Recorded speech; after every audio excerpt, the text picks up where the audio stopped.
Maybe All right. we start again with the introduction for this night. Okay. So I'm Kyyberi, and Dayah is here too, and we are trying to make a zero to hero in PLO. So as far as I know, Dayah hasn't played a lot of PLO. Is that right? That's correct. Only a Have you couple of played? hands, and that's all. Okay, so she has no idea how to play PLO. At least she says so. And we are talking about how to get started, what to practice, what to study, and what should she do to get used to PLO and become a crusher and middle and high stakes PLO. We're going to have a coaching session in every other week, and meanwhile, she has some homework to do, and she has a blog that she can update with hands and thoughts and so on.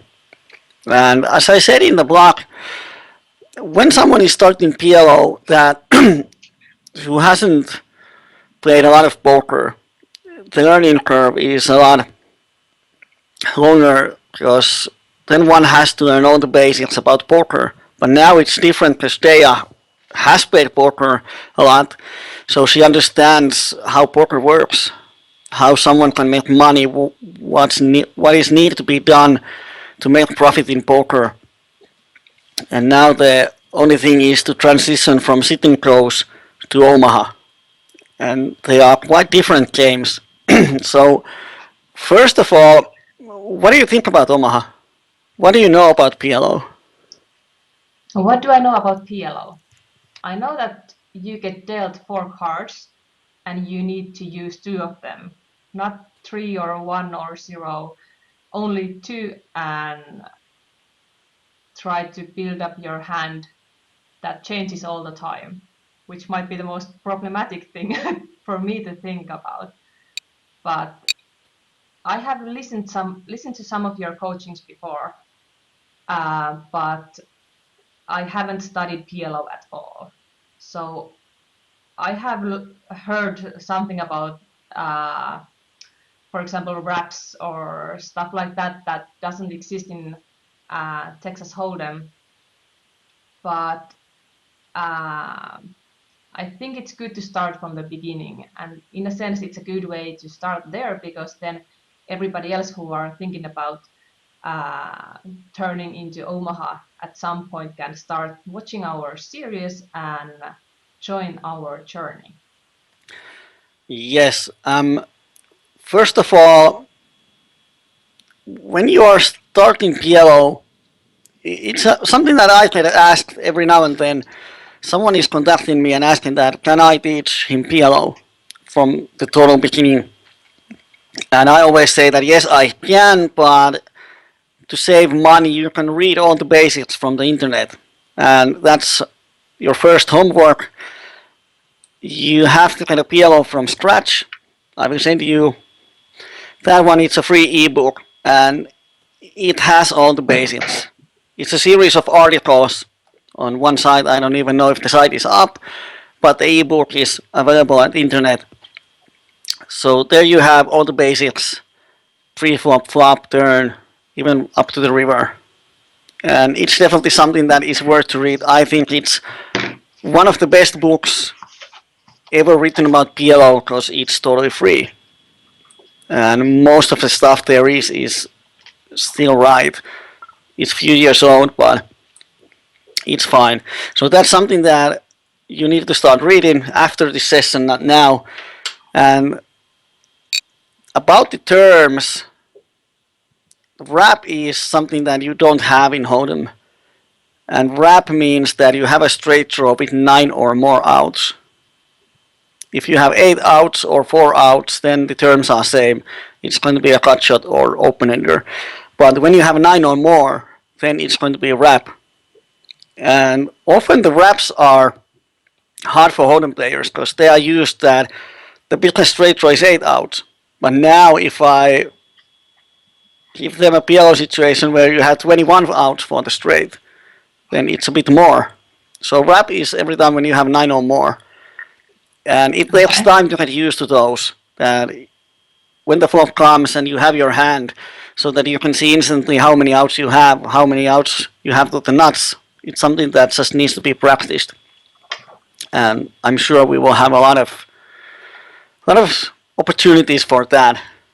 Other than that, all the terms are pretty much the same. Okay, well, I think that's one of the biggest challenges I'm going to face, calculating all the outs, because it's not like you have two cards and only two cards and you are building your hand around them, but you have so many more options all the way down till the river. So trying to catch that in my mind, it's probably going to be the hardest part, I think. Well, I don't know if it's good news or bad news, but I think that's one of the easiest parts Okay. because they are just numbers. And every time when you work with numbers, I think it's easy because it's so black and white. Like when you want to know your outs, there's only one answer.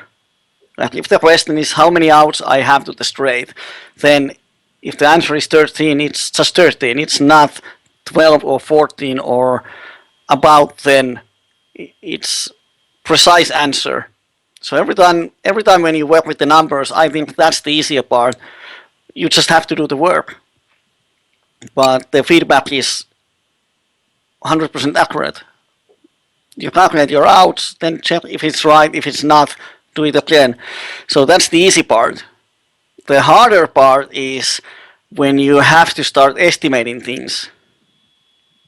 Like Okay. you have 27 outs that help you, but then you have to estimate what outs are good for you against your opponent range and so on. And that is the hard part. Of course, for some reason, people Mhm. think that the math is the hard part. It's not hard, it just needs to be done. Of course, the hard part might be doing the work. There has been a lot of discussion in the forum about how to study poker. And as Arni Metsä has said often, the most common problem is that people don't want to do the work. It's not fun to do the mathematical calculations and practice those, or have a 30-minute session where you just try to calculate your outs. It's not fun, it's much more fun to play. So that's why people don't do the work. But I think that the easiest part is calculating your outs and all kind of things that we are dealing with, exact numbers. I don't know if that was good news or bad news. Well, I think the good news is that you are the one who is going to tell me what to do and how to do it. And as Detrisol said that he's sensing my first day in school hype, I do have a pencil and some paper in front of me. So, Yeah, maybe in the beginning I'm going to tell you what to do, but my philosophy for coaching is always that I don't want to give you just the right answers, but I want you to think about and find them yourselves. exactly. And I think So that you're just giving me guidelines towards the yeah, right definitely. way. Often, um, those who have had private coachings with me and we have watched some hand histories or live playing, you can hear me asking why like trillion times, and that's when we get to the play. And I hope we can play some hands today. I often going to ask you why, because I think that it's more important to teach you how to think so you Mm, can become a better player.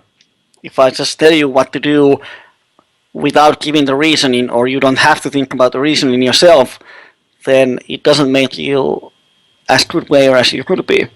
But the things where we can start often, especially when transitioning from Hold'em, is the differences. And as we said, the wraps is one difference. The most biggest difference is that in PLO, the draws are much more important in Hold'em.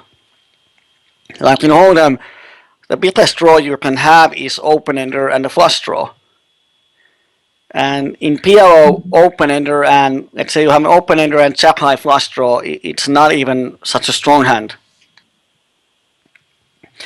So that's one thing, that pocket pairs and medium strength made hands like top pair or two pairs go down in hand values, and draws are much more stronger. Like if you think about in Hold'em, what is the worst equity that the flop nuts can have versus a draw? I don't know what the answer is in for Hold'em, but I would assume that 50% maybe. I don't know. But when you go to PLO and you want to find out that what is the worst equity that flop nuts can have versus a draw, then the answer is that nuts can be 2080 underdog versus a draw in PLO. Ouch. And of course, I've never seen that happen, but it's possible. But often, even a flop set can be 60-40 underdog versus a combo draw. So that just tells you how powerful the draws are. And of course, that affects the game. You have to protect your hands a bit more than in Hold'em. But we can get that back to that later. The common problems for Hold'em players, if it's cash games or sit-and-goes or tournament players, the most common problem is overvaluing pocket aces, pocket kings, pocket queens. Because in Hold'em, when you have pocket queens, you are quite happy. But in PLO, sometimes you just fold them pre-flop. Don't even open pocket queens. And pocket aces, Hold'em players often love PLO because you get pocket aces 1 out of 40 hands. So you always have aces coming. But in PLO, aces are a drawing hand. If you totally miss the flop, then they are just paper. So the common problem is to overvalue made hands and undervalue draws. That's going to be hard to catch. Yeah, often you will learn it in practice. PLO from scratch, we talk about, there's going to be a lot of good information about starting hands and what makes a good PLO hand and so on. Sorry. So we are not going to talk about that a lot, but we are going to talk about how you can practice your starting hand selection. Often people want to have starting hand charts, or they write down a huge paper, like one A4 paper for every position about what I'm going to open on this position. And then when you have a hand, if you start to go through your list that is this in my starting hand selection, it's going to be really hard. It's a lot better to understand what makes a good hand and what not, and then learn from there. Like, if you want to open 15% of hands from the under the gun, then it's still going to be a lot of hands. It's like 40,000 hands. And if you want to mesmerize all the possible hands, that's going to be, of course, suits doesn't matter, but still over 10,000 hands combinations. So you just cannot learn them. So I'm not sure about the word, what is in English, but you have to understand when the hand is good and why it's good and when not. Then today we are going to use poker juice to practice range definition. And of course it's a bit hard now when you don't have a idea about starting hands at all. And now we are going to post-flop range definition. But I'm going to show you how you can do it. So when you become familiar with the pre-flop hands, you can play some hands on the table. The sooner you start to think about opponent range, the easier it is. Because pretty much everything we do post-flop is based on our opponent range. And if you are not able to define the range at all, then there's no point in talking about bluff catching or value betting or semi-bluffing or whatever. And if we have time, we are going to talk about mathematics, how to learn them, are they important, and then playing versus studying. That's something that often people wonder that how much should I play, how much should I study. Mm. And then there were actually in the Finnish chat just in half an hour ago, Kauris was debating that should you start on PLO2 or should you go higher? Yeah. And if we have time to play, I hope we have, then we can discuss before that what would be the good stakes or the best stakes to start. Is it PLO2 or should you go to PLO10 or whatever? But I think we should start on the starting hands. Sounds good. And I'm going to show you, this is actually a method I saw in one video. I just can't remember who it was. I'm trying to check it who it was meanwhile, so I can give credits to the right person. But what you need to do is to import poker tools ranges to Pro Poker Tools.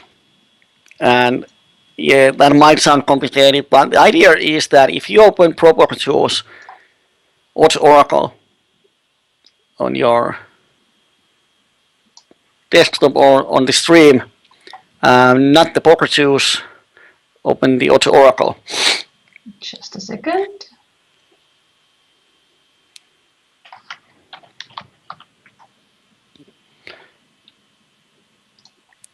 Just in Odds Oracle, you can use, like now if we go here to Omaha High, you have to change the game to Omaha High. And then if you type there for player one like 15%, it means that it's top 15% of the hands. And now Pro Poker Tools basically it uses preflop equities to calculate what is the top 15%. But now if you open Poker Tools on the side, and from there you can just open the Poker Tools software.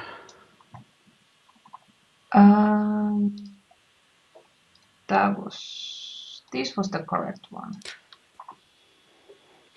Yes, Yeah. yes. And now if we select any player here, like if you click on like player 5 and we want to, now you are on simulator mode. I have to open my Learning. just a second, just a second. Okay. Put it there on the where you have the dollar sign on the left, the most bottom button. Press that once. Now it's simulator. Now we are on the game mode. You were on the simulator. So here, you don't have a hand, so yes, you can go up and select new game. We can create one from the scratch. Where can I do that? It's all the way up to the file. New game. Yep, file and new game and just select that. Okay. 2%. And now what I'm wanting to show is like we were now in the small blind, so big blind is selected here, and there on the bottom we had pre-flop, flop, turn, and river. So if you press the orange P, which means pre-flop range, and there you can select a little over there, and first in 15%. And include. Yeah, and include. So this is also a 15% range, but the creators of Poker Choose have been pretty nice for us, and they have thought about what is the correct range for most regulars, if they want to open 15% of the hands, it might not be the top 15% of the hands. Because what Oracle 15% does, it just puts hands into order mostly based on preflop equity versus some ranges. And it doesn't take in account of the playability. So poker choose creators have done this first in ranges, which are slightly different. I think 15% is pretty much the same, but when we go to 30 and 35%, then there are differences in odds Oracle raw top 15% of the hands versus poker choose first in 15%. So what we want to do is that we import the poker choose ranges into odds Oracle. And you had the website, I sent you the link earlier. Yeah. Where are the instructions? So let's do that first.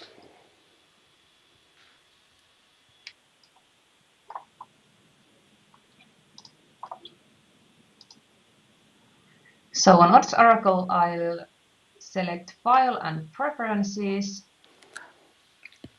And here locate the path. Select File.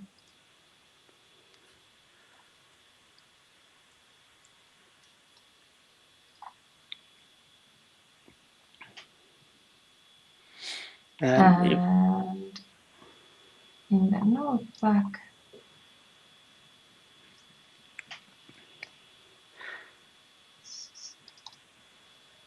and then when you have to find the odds Oracle CSV.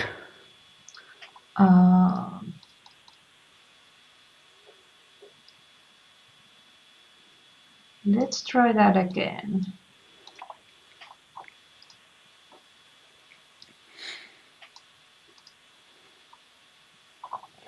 Yeah, so I have to find the place I...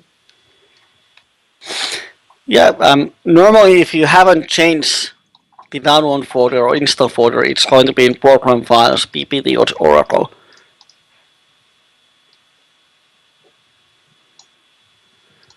It should be in the odds Oracle folder. Program files.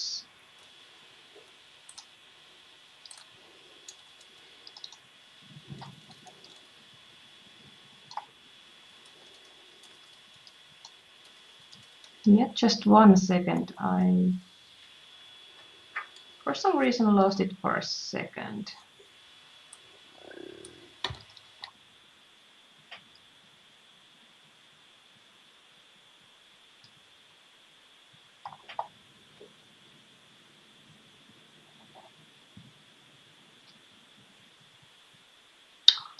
Now I lost it. I thought that it's good to do it.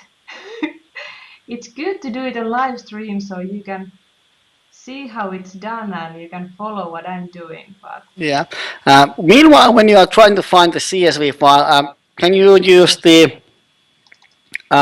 search function to find the odds oracle.csv? Sure. Meanwhile, Callan is asking in the chat that can it show what is in the 15%? I think that somewhere on ProPokerTools website you can find what is in that 15%. And as soon as Dayah finds the file and we scroll down a bit, there is going to be the syntax for all those 40,000 hands.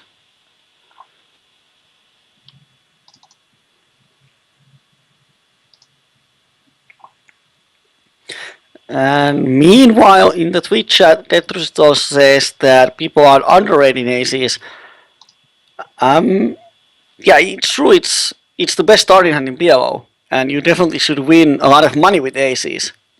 But I always say that aces are easy to play pre-flop and nightmare to play post-flop with high SPR. I think Callan asked earlier that are we playing cash or concentrating on cash games or Omaha sit and goes? I think what he asked is, are you going to focus on PLO or are you grinding hypers? Ah, if it's only about my preferences, um, probably a bit of both. I think it depends that how things are getting going, and uh, I'm definitely going to put my effort here and learn new stuff according to your homework to me. So I don't know, maybe I will find my new love here. But I will update my progress on my blog on pokerimania.com.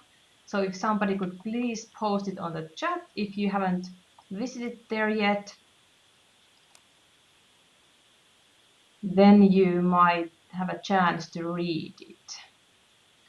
So there says there.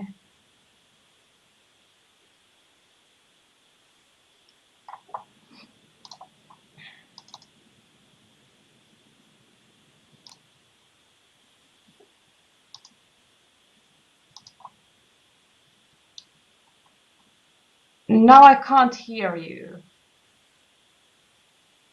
I had the mute on. The thing is that you might have to make the CSV file. So go to your proper tools, and in the tools tab you can find saved range and macros.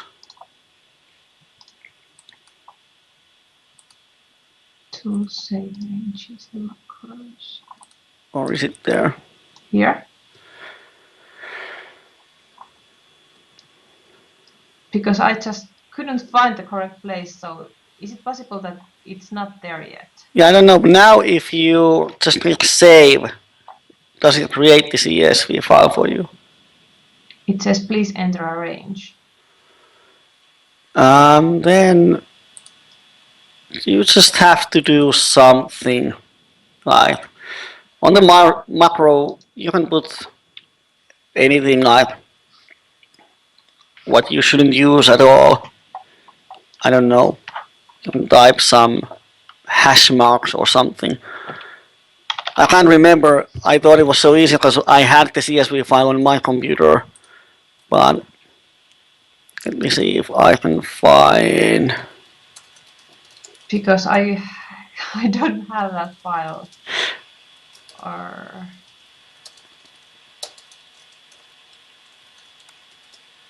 so if I need to create it first. Just a second. I think I had the same. Now, when you are struggling with it, I think I had the same problem when I tried to do it. Okay. Because I needed help. Uh, uh, uh.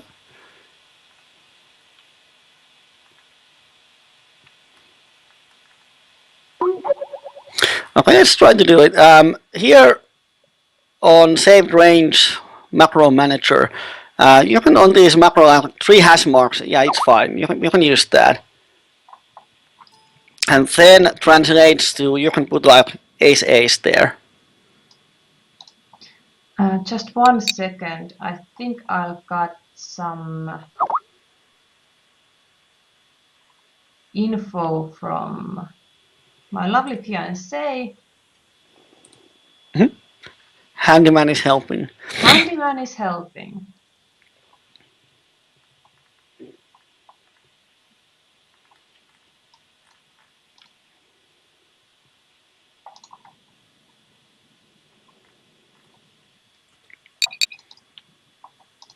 I think it works now if you just do one custom range or macro and then Here. save, it should create the file. I think. But here translates to, you can just put ace or AA, where it says translates to. Like this. Yep. And then if you press save, what happens? Illegal micro syntax. Okay. Then on the macro you can write aces. Or just like ACs written. Yeah, you write Okay. ACAS. No, ACs.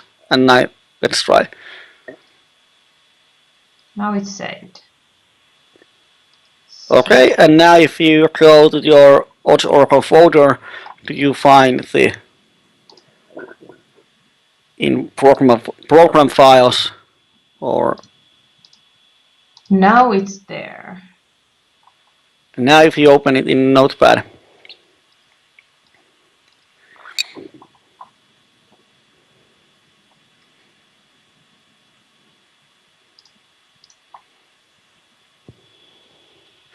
Yeah, as Karen said that, yeah, this is quite easy. We can do it live.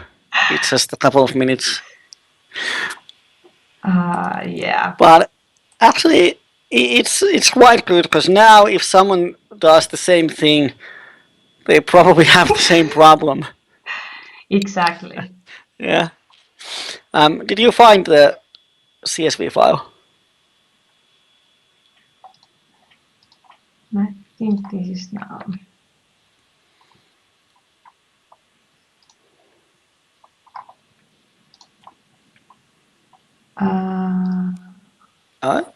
Did you find the CSV file? Yes, it's here. Okay, then open the CSV file in your notepad. In my notepad. I don't know why it Yeah, wants to. yeah, it wants to open it in Excel, but you have to force it to open in Notepad. Okay. Notepad is there. So here. Yay, I got it. And Oh, you have, wow. actually, this is something Arnimet sent to me. So I think I suppose that now you have there, if you scroll down the website or the web page, there's going to be what you need to copy paste to the notepad. this everything. Yeah. Okay. So here, if you go down now, there is everything. All the poker juice ranges are there, So and what I'll just. hands are. If you aren't familiar, I think Arnie Metsa already copy pasted it to your notepad. Yeah, it This seems also to Oracle be. CSV that you open in Notepad, was this sent you by Arnie Metsa or did you open it Yes. from your computer? It was sent to me from Arnimetsa. Um, do you have an CSV folder, CSV file in your Oracle folder? Yes. What is the name of that file? oddsoracle.csv. Okay, because in my computer it's Oracle macros.csv. Should I just I rename it? no, just use what you have. Okay. I don't know why. Let's see if it works. And now if you just save this one to your Oracle folder. Yep. So it should be there now Okay, correctly. let's Yeah. try. I think you need to restart your Oracle, not sure. Or Let's give you it a can you can try. try. Because the thing is that now when you enter the code dollar sign, which means for macros, and FI15, it should work. And here for player one, if you type in, first you put the dollar sign and then capital F, capital I, and 15%, it should work. 15. Yeah, FI, not E. No. Go back. FI, like first in. Is that correct? Just when I have a few minutes, and then 15%. And percent. Wrong button. Yeah. No, it doesn't work.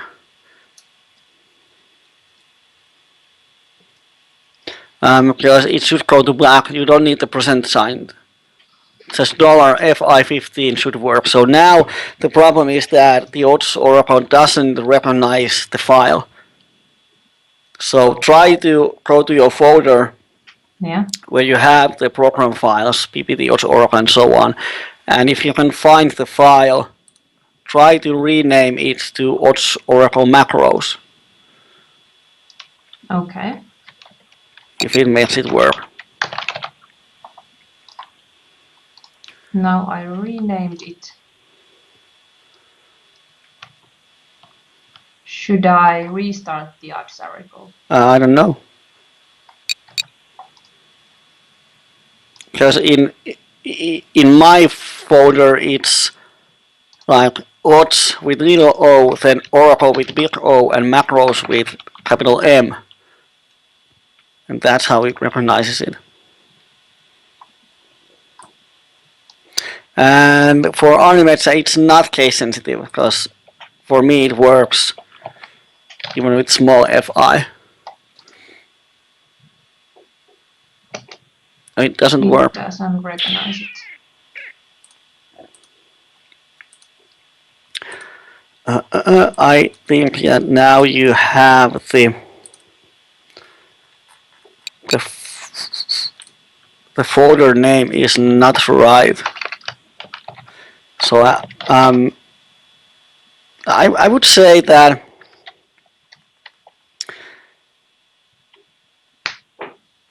actually don't know how to do it because I can see your computer. Not sure if you are in the right folder, if you have the right CSV file there. And can you open the CSV file again? Like there, if you put there, change the name that it starts with a little o. Little o. Yeah. Okay.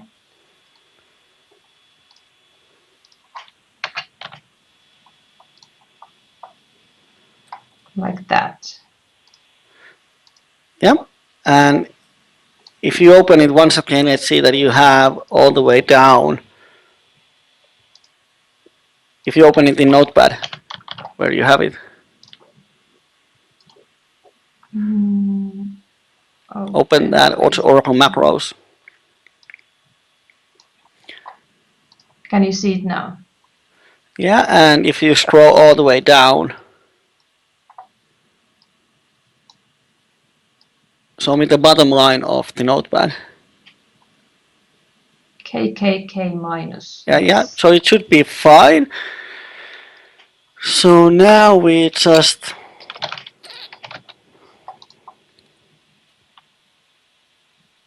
and now if we go to the property tools file and preferences,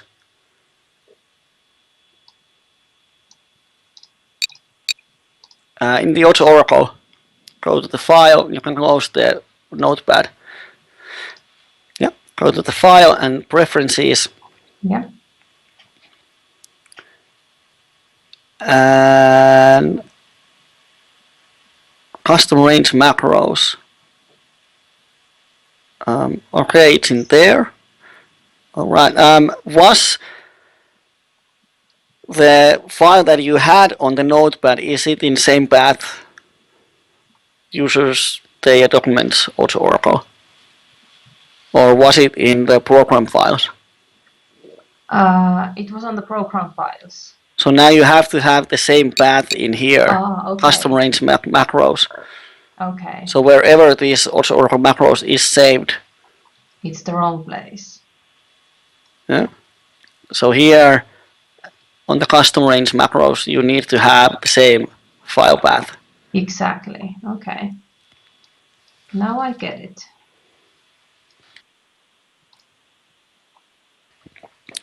So I'm just thinking that did we have a lot of these, just a couple of minute things to do. Well, at least now when everyone, I think that everyone that is going to learn or wants to learn PLO, and PokerChoose is quite essential program, or it's not essential, but it saves a lot of time when studying. And to run PokerChoose, you need Odds Oracle. And if you use Auto Oracle, then it helps a lot to import these pocket choose ranges. But let me know when you have it done.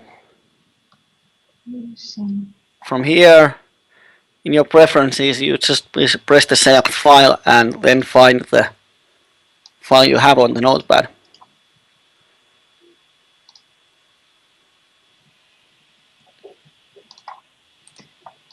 It is there. It is there. Yeah. And actually it has been there earlier on, so it was like in two different places. But let's try again.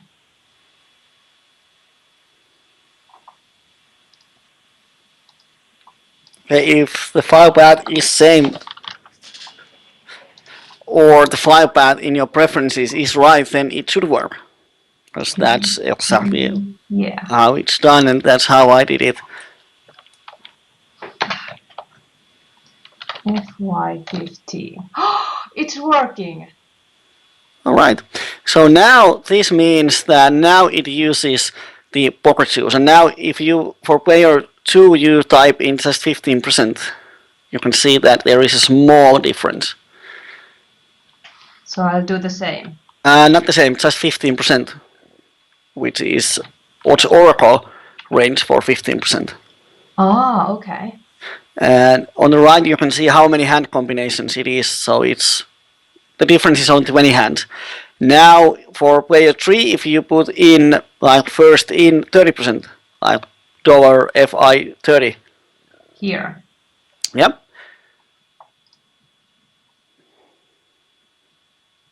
In your properties, in Auto Oracle. Same way that you have the 15s, but for player 3 and 4, put 30%. First in pocket choose range. FI and 30%. And then for player 4, put just 30%. You know, do you take away the percent sign on the FI? Ah, okay. Yep. So now there's a big difference as well. Yeah, there's more difference too. But the thing is that the combination is pretty much the same. Because, of course, if you have 30% hands out of all the possible starting hands, it's going to be same pretty much here. But what is included in this 30% is different. And if someone is interested what the difference is you can download the syntax for both.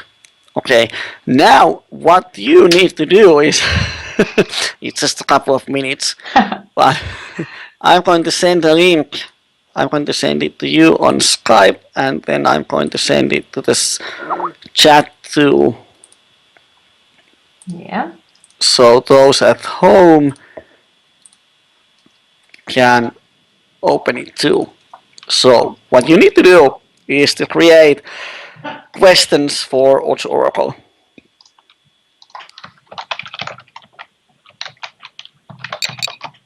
And yeah, it's just a couple of minutes.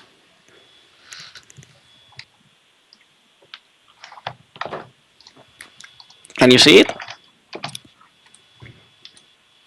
Yep. Yep. Should I So bring it here? yes, I'm here first. You have this green balloon or what this is, equity stats. From there, you should click and remove the question in your Auto Oracle.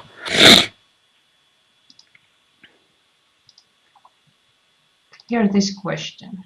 Yeah, from the green balloon, clear this question. So you remove it and then create 4 questions that are like this.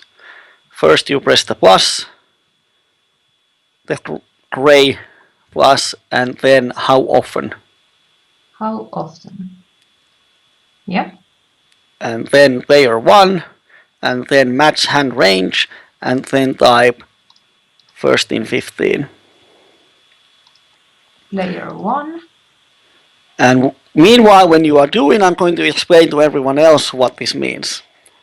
Can you repeat that, please? Yep. Basically, this is the one way to practice starting hands. These numbers 15, 20, 30, 50. They are some starting points to different positions. Like 15% is UTG. You can change if you want to be tighter. You can open just 10% or 12. Those are what we have in poker choose ranges: 10, 12, 15. You can change it according to your preferences, or if you want to open more from cutoff, then you can increase it. But this is a starting point. So 15 is for UTG, 20 is for middle position, 30 is for cutoff, and 50 is for button. And after Dayah has done all of that, then So do I'm I going to just show you. create the exact thing that it's on the website? Yeah, Oh, yep. And then, oh no no no no no no no, no! no, no, Oh, no. what you are doing? Oh, No. I don't know what you did, but just No, I'm trying to delete. get rid of this, but I can't. I don't know. Then you have to do it all over again. Let's do it all over again. Yeah, as I said, just a couple of minutes. Yeah. So, When you don't want to do another question, you have to press the gray plus again to create okay. a new one. So not the other plus. Yep. So what was I supposed to pick Match here? match hand range. Yeah. It's the fourth on the top. Yep. And then the Yep. 15. Yep.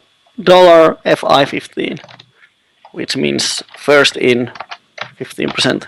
Yeah. No, now you have a pound sign. That would be something Okay. special. Okay, let's go to the numbers on next week. Today we are trying to learn the dollar sign. Yep.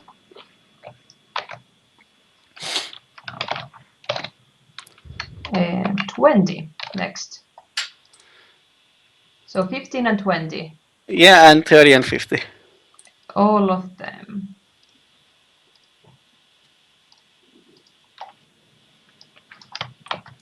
Yeah, Callan is saying that plays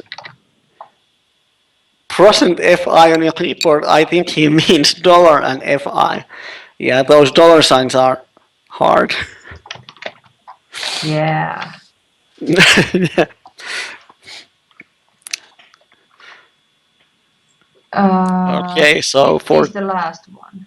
yeah, 50, not 40. Yeah. So today we are learning the alphabets. Next week we You go to always learn numbers. something new. Okay, now if you just clear all of these on the top for player 1, 2, 3, and 4, just make them blank so you can start. How do I'm I do here. that? In the app where you have on sort of player 1, you have these FI 15, and Yeah. for player 2 you have 15%. Just remove. Just use your backspace. There you go. Yeah, and now for the player 1, just type any Omaha hand. Don't build any premium double-suited aces, but player 1, so like 9 of spades, 7 of hearts, 10 of diamonds, 2 of something, whatever. Some random hands. Does that look good? Yep. And now if you press start, what happens is that Oracle is going to tell you, does this hit any of these ranges?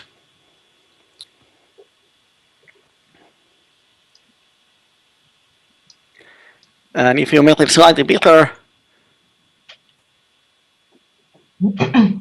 yeah, so now it shows that it doesn't hit any of those ranges.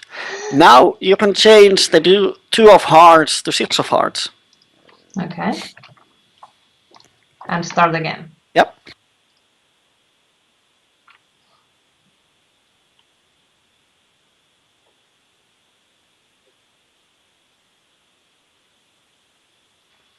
And then something should happen. Yes. Okay. Now it hits 100% of the ranges. So it hits the 15% range, 20, 30, and 50. Of course, if it hits 15%, then it hits all. And now let's try to find something that is not in the top 15 but is in the top 50. So you can change the 6 of hearts, let's say, to 4 of hearts.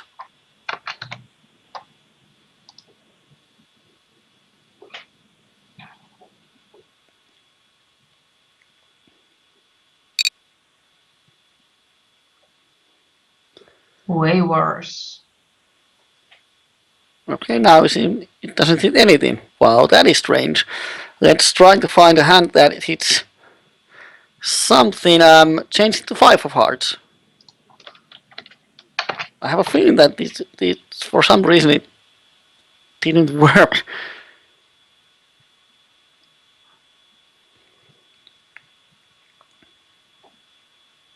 I think this is the result you were looking for. Yes, this is what we want, that it hits something but not. So basically, now it means that with this hand, if we want to have these preflop ranges as a starting point, this is hand that we open from cutoff and button, but not from UTG or middle position. Okay? Okay. Now this was one of the easiest parts. Now we have it set up. Now go to random.org on your browser. Now we want to start to create random PLO hands.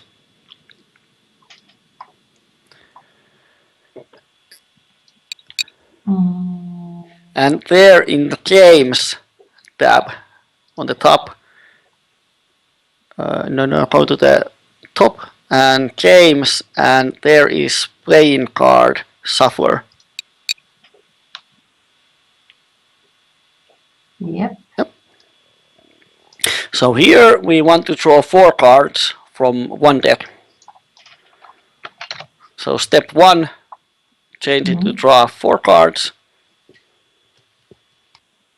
Yeah. And then just go down and do it. There is the start button somewhere. Yeah, draw cards.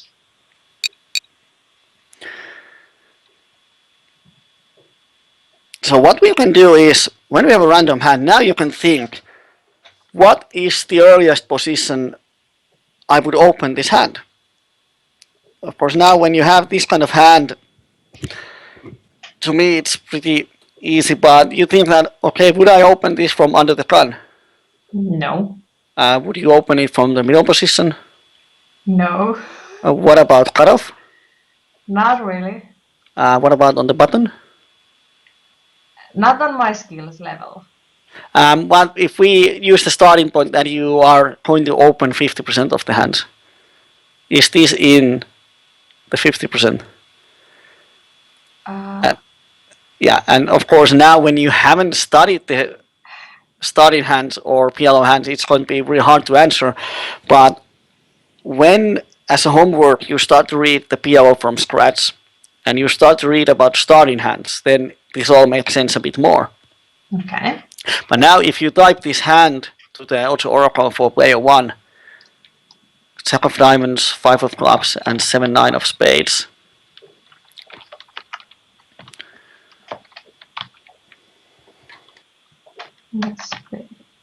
Spades.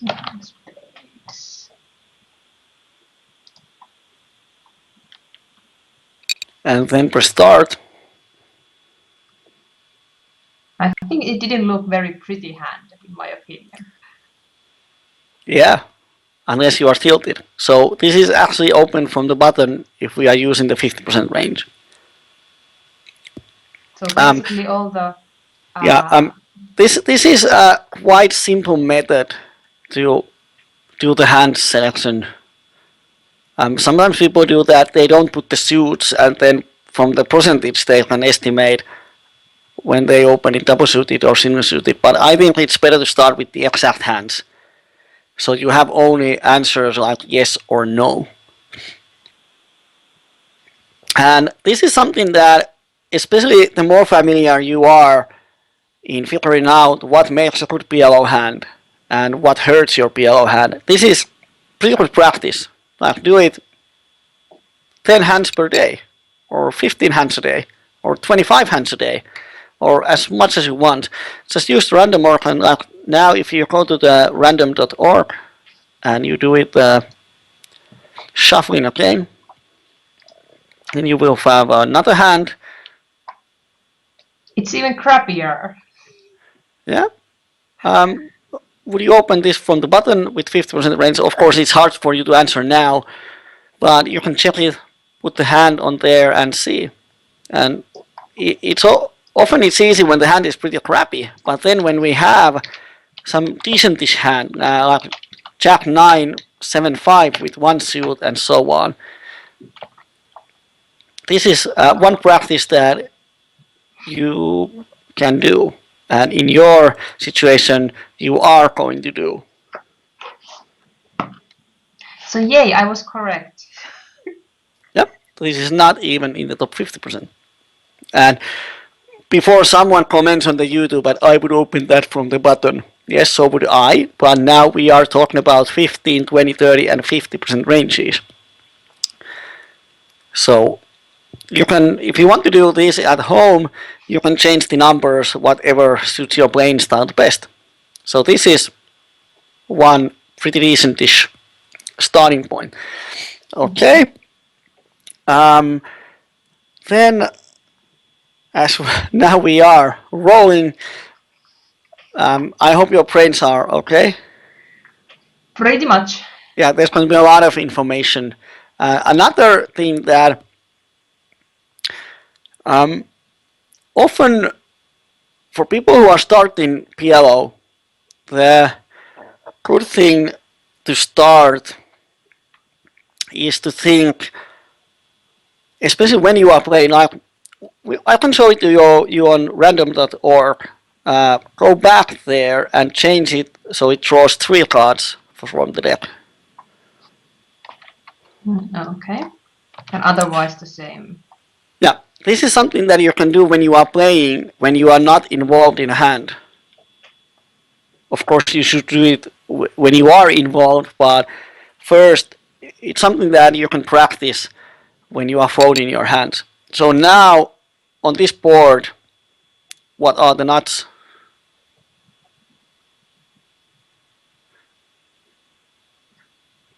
So if I would have any kind of flop, what it would be? Yeah, just what are the nuts on this Jack 4-8 board?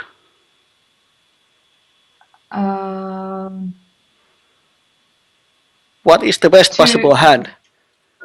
Jack, Jack, Yep. Ace, Ace. Yeah, it's just well, pocket jacks are the nuts. Yeah. Because if someone has the pocket jacks, no one else can have. Yeah. And often, like if it's Jack 7-8, then the nuts are 9-10.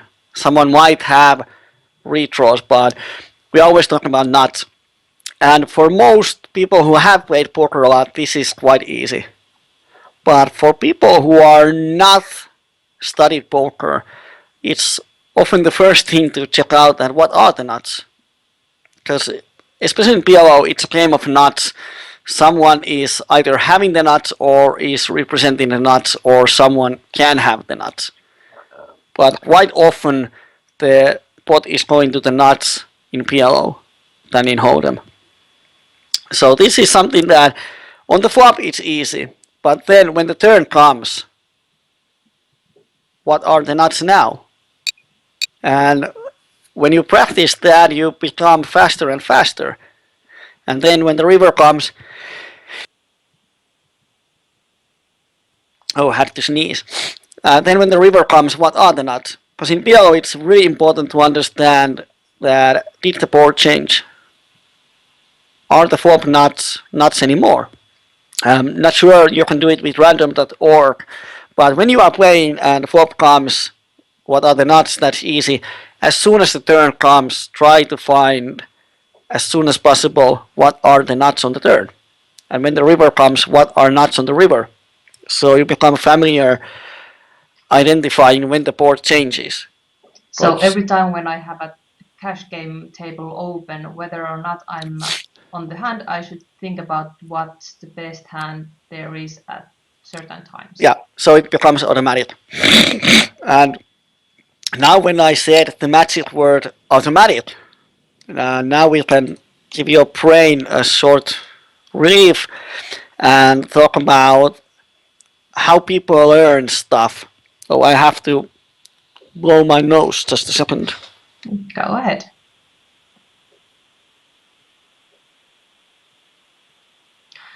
This seems to be a bit of a too much information for Kauris, but don't be afraid. Yeah, You can't. it's a lot of information, and the idea is that now after this, Dayah is not going to know all of this. It's just to show her what she can do and what everyone can do. Um, the way that people learn skills is that there are different levels that you can have on the skill. And the more you practice something, the more you do it, the higher it goes in the levels, and the highest level is automatic level. Like Jared Tendler or actually any skill learning article uses it's the unconscious competence, which means that it's automatic. And driving a car is a good example. When you first sat in the car on the driving school, just changing gears was pretty hard to remember where was the first and second. And then you had to press all the pedals, which one was the brake, which one was the clutch or gas, and then do that all. And at the same time, you had to use the steering wheel and even look out of the window what else is going on. And it's pretty hard. But when you practice and do it all over again, then when you become an adult and you have driven a lot of cars, it becomes automatic. You don't have to think about driving the car. It just happens. And same thing is in poker and pretty much with any skill. Like calculating your outs, calculating pot odds, calculating implied pot odds, figuring out your opponent range, all of those can be learned to the level of automatic or unconscious competence. And the more complicated it is, the more repetitions is needed. But you can do it. And the idea is that the more of our skills are in automatic level, the more brain resources we have to think about what we do with all the information and more complicated stuff. Like if we have a 30-second time bank and the flop comes and first 10 seconds you figure out, did I hit the flop? Then for the next 10 seconds you figure out that do I have outs and how many outs I have? And then you have the last 10 seconds and now you wonder that should I check or should I bet? And suddenly the time bank goes out and you didn't do anything. If you have learned those skills to automatic level, when the flop comes, it takes 2 seconds for you to understand if you have hit the flop or not and how many outs you have. And then you have 28 seconds to do something else. Then for the next 3 or 5 seconds, you estimate your opponent range if he has done something, and now you have 20 seconds to figure out what to do against that range and so on. And that's where most players fail. They watch the video, like let's say about pot odds and equities. They watch the video and they understand how pot odds are calculated, and that's it. And then when they open tables, they just kind of calculate the pot odds. But they have to do repetitions. They have to do hundreds and hundreds of calculations, so it becomes automatic. So when someone bets, you instantly can estimate how much equity is needed.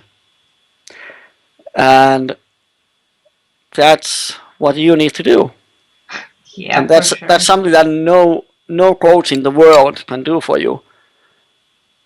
But the good news is that probably 99% of your opponents are not doing the work, which means that that's how you make money. So the sooner you start to do the studying and just repeat and repeat and repeat, the faster you will learn it. So that's why we go to range definition.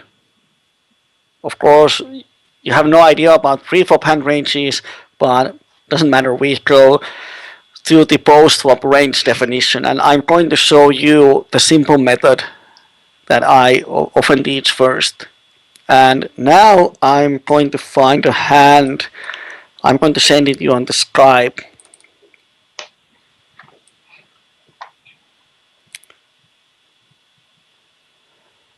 And let me see where we have decent action.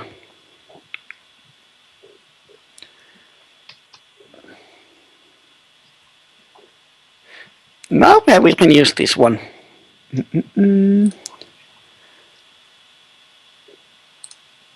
There's good tips from the chat. Thank you guys. I really need those. Yeah, when in doubt, pot. Yeah. That's what you need to learn. I sent you a text file, or oh no, forget that. It's not that one. Oh my bad, that doesn't work. Okay.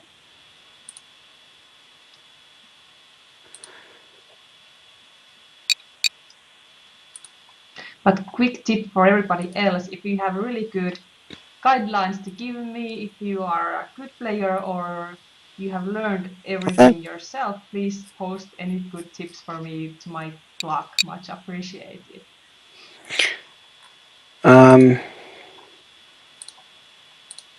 Yes. Okay, try that one.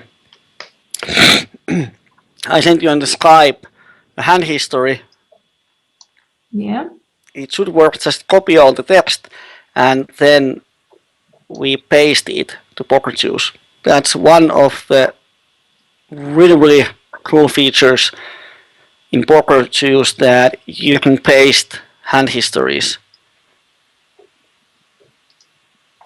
If Here. you, Is it yeah, just anywhere or? yeah, on the file, top left corner, Paste hand history yeah, files? paste hand history files. You can use run it once or 2+2 addresses too, but the only thing is that it has to be in just raw text. So now we have imported a hand. So if you Oh want to wow, check your own nice. hands in Poker Juice, you can just paste it here. And what we are going to do now is that, from the arrow to the right, you can go one step further.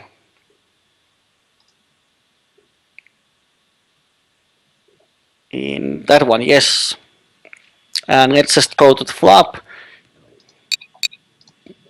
We are not really interested in what happens in the hand. Someone opens, we call, and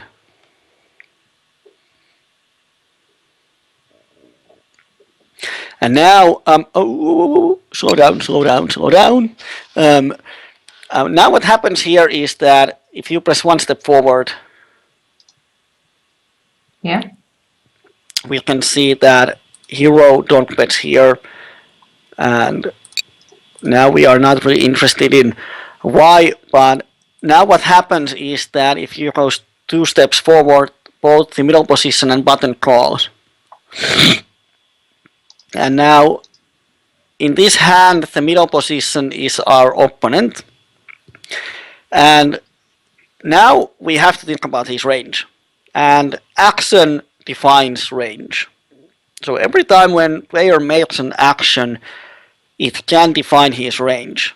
And thing is that often hold'em players think, what could he have?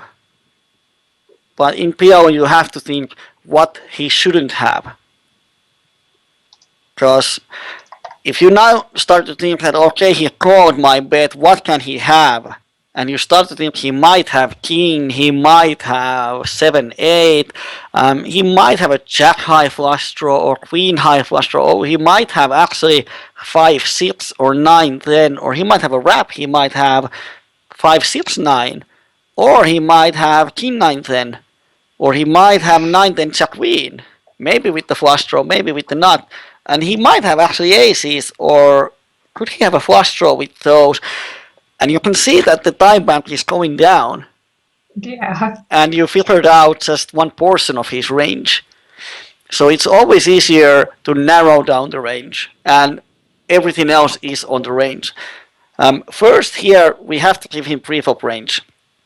And I would say that he opened, and if we use our starting range, we can give him an opening range of first in 30%. So you press the P on the down here where the ranges are. Yes, on the P and first in 30%. Include. Yeah. Yep. And now we are not worried about button because he's going to fold later, I know it. So now if you hover your mouse over the first in 30%, if you put the mouse over the green letters and numbers, there, just don't move it, put it there for a while. It doesn't work. If you don't move your mouse, it should show some numbers how many hands is in that combination. It doesn't work. Well, welcome to the flop. It should work there. But the thing is that now he should have like 80,000 hands in his range. And now if you start to think all of those, then it takes out. Oh, there it is. It's on the top of 36,000 P. combinations only. Okay. Oh, you have some of the blockers, yeah. Now on the flop, when he check calls, do you have any idea how that affects his range? Can you narrow it down somehow? No idea. Probably a bit. Okay, let's take the extremes. Can he have deuce, deuce, deuce, deuce in his range? No. Okay, we narrow it down. We got one hand away from his range. That's the idea. Could he have pocket kings? Or, sorry, should he have pocket kings? Yeah. Actually, in PLO, if he have pocket kings, he is going to raise them quite often. Okay. Because the thing is that if he doesn't raise, then over half of the turns complete the draw and he's screwed. So if he in has PLO, really nuts, he probably is going to be more aggressive. And yeah, the thing is that often, if he has try pocket kings, he should raise here. So sometimes people, especially good players and real bad players, can just call here with kings, but often we can say that when someone just calls, where there's a straight draw possibility, there's a flush draw possibility, if they have a set, they are going to raise. exactly. So when we do the simple method of defining the range, we divide the range into three categories. We have the flush draws, we have the straight draws, and we have the made hands. And now, especially when you don't have the flush draw, the first question is, does he have a flush draw in his range? He could have. And the answer is definitely he has a flush draw.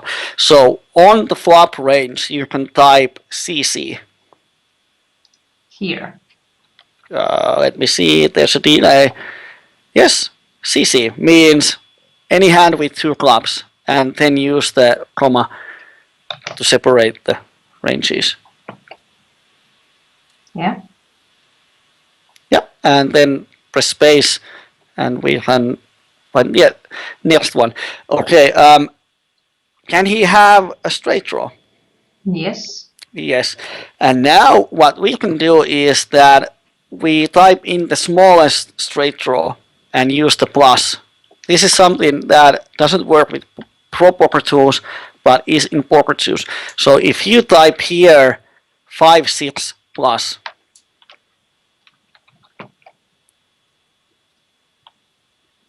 okay, and now you put your mouse over the 5-6 plus and leave it there.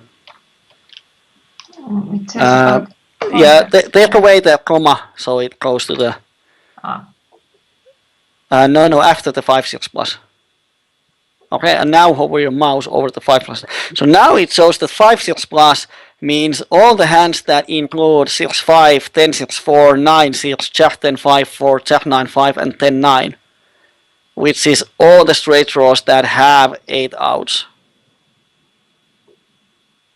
Yeah, that's And clever. actually, this includes all the wraps too. So if he has 5-6-9, it's included in 5-6. Or if he has Jack 10-9, it's included in 10-9. So this means that all the straight draws with 8 or more outs. So all the open enders, double cut shots, and wraps. And then we have to define the top of his made hands and the bottom of his made hands. Yeah. And as we said, he shouldn't have pocket kings. And I would say that for the same reason, he shouldn't have pocket eights and pocket sevens. Yeah. But now you can see the smaller box here on the right. Same flop line, but all the way to the right. Oops, sorry, all the way to the right. There's a separate box. Yeah. Yep, there. This is the exclusion box. So here you can type 77 plus. And if you hover your mouse over it, it should show 7788 king king. Ah, perfect. So this removes hands from his range. And now we go back to the green one on the flop range. And what is the worst made hand he's going to call us? Is he going to call us with any random 7 or random 8 or random king? Probably a random king. Yeah, I would say you can put king plus, which means that any hand that has a king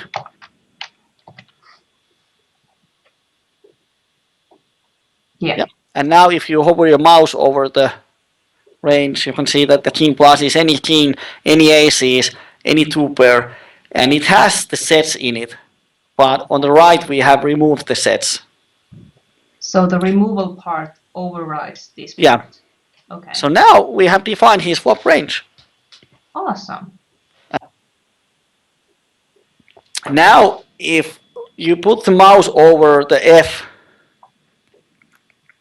it should show over the F, orange F. Yep. It's 22,000 combinations. Yep. So if you go the other way and think all the possible hands he can have, you will have around 20,000 hand combinations. And 30-second time bank is not going to be enough. Never. So that's always, when you think what he could have, you never get the whole range in it. But now we have defined, and range is pretty wide, over 20,000 combinations. But now we go further. We go one step further, so we will have the turn. There we go. Deuce. And let's see what hero does here. Betting, of course. Yeah, definitely. And what the opponent does. Calls. Okay. Does that define his range?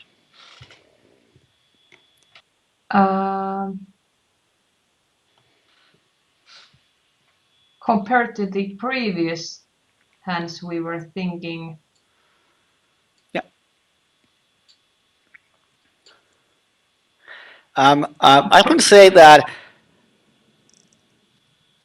Of course, now we don't know the opponent if he's a calling station, but often this deuce of diamonds doesn't change the board. It shouldn't improve his hand. Yeah, it shouldn't improve his hand. Maybe it does. Maybe he have pocket deuces. Maybe not. But the thing is that all the hands he's going to call the flop, he can easily call this turn because Exactly. it's so blank.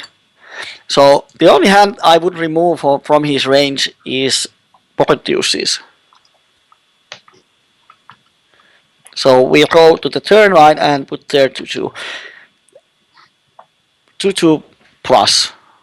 plus. Just yeah, you can use the plus to be sure it removes all the sets. And when you leave this turn hand range blank, it means that it's the same as above. So you don't have to type the CC 56 plus king plus again. You just leave it blank. Okay. Okay, and then we'll go to river. Button folds, and river is 4 of diamonds, and hero checked. Yeah. And opponent bets $10 in the pot of $18. And um, now we cannot sort of define his range a lot. Of course, we can define like we can think that what are the hands he's going to bet here, and he's going to bet his flushes. Would he bet the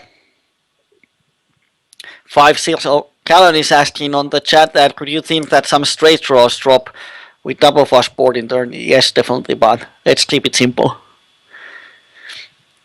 Here, now do is we choose the range distribution model on the right. There are buttons on the right, the one with RD. Yeah.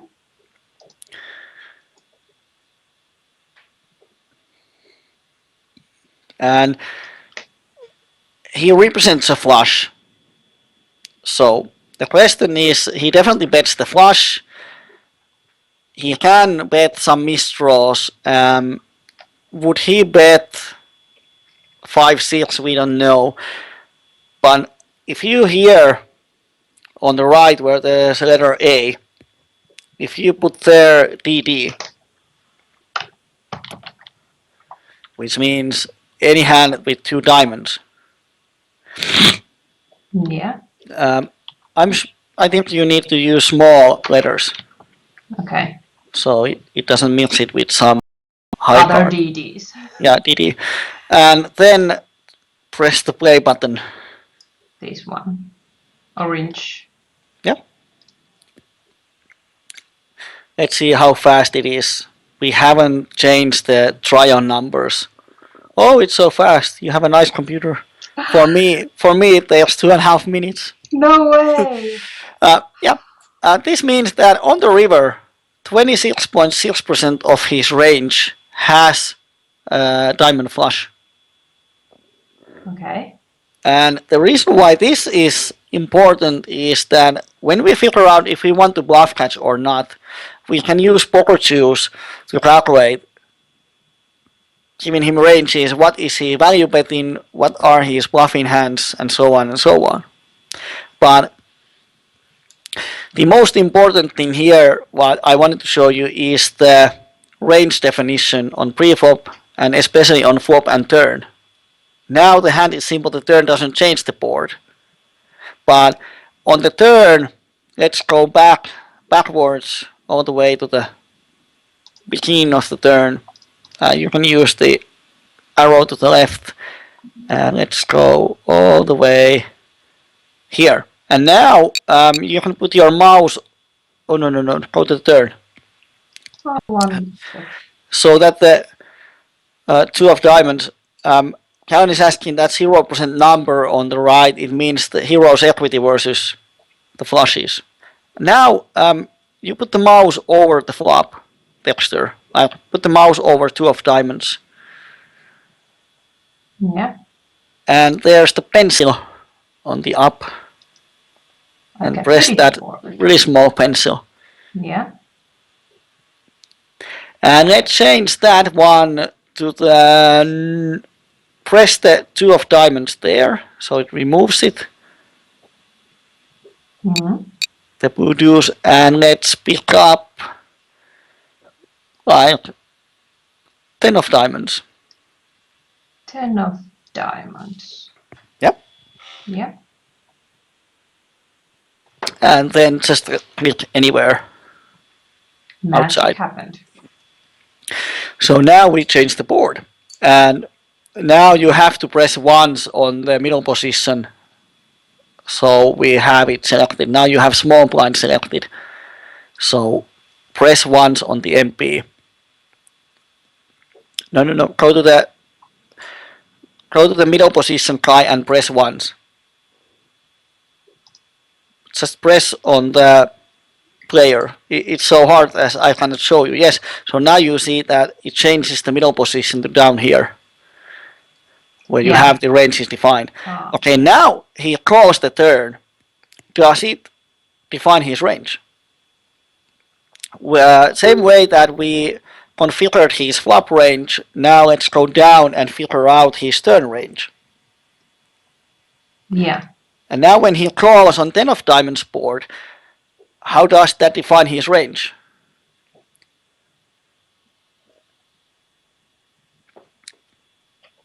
He's And the first question is, would he have pocket tens or better?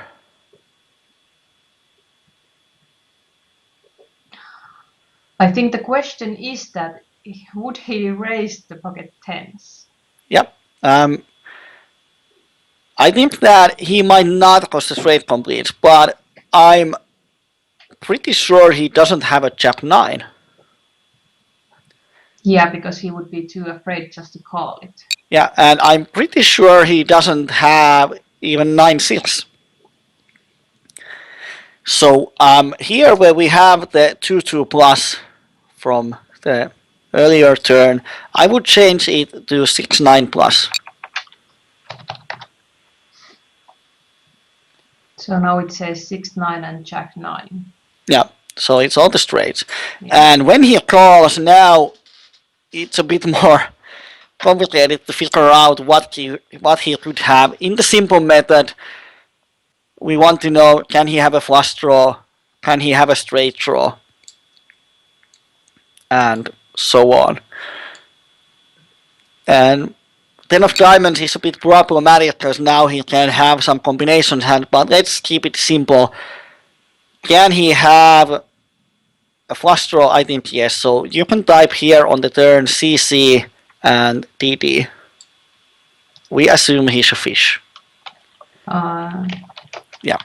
If we want to be more advanced, then we have to think that he's not going to call you with any random flush draw. He needs to have something else, but let's keep it simple for starters. CCDD, what he could have is some kind of wrap, and the only wrap that is possible is ace queen jack. So I would type ace queen jack.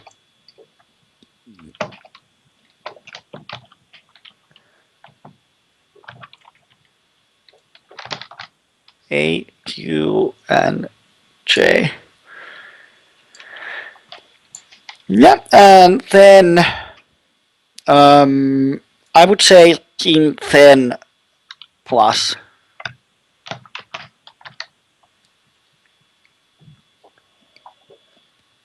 That's probably not accurate, but it's something. So this is the way that we define range, and the reason why I want you to use poker juice is that now you actually have to type the range. If you just open a hand in replayer and estimate ranges when it happens only in your head, then you don't have to be precise. But now when you write it, you have to be precise. And I really have to think about it. Yeah. Same way that in school, teacher often wants the students to write down something. It helps you in learning. You have to think a little bit more. Okay, now we can go to the river. Press forward.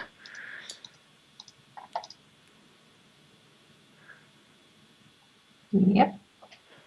And river is 4 of diamonds again. Wow, deja vu. And now let's go to range definition. On the right, the RD. Yeah.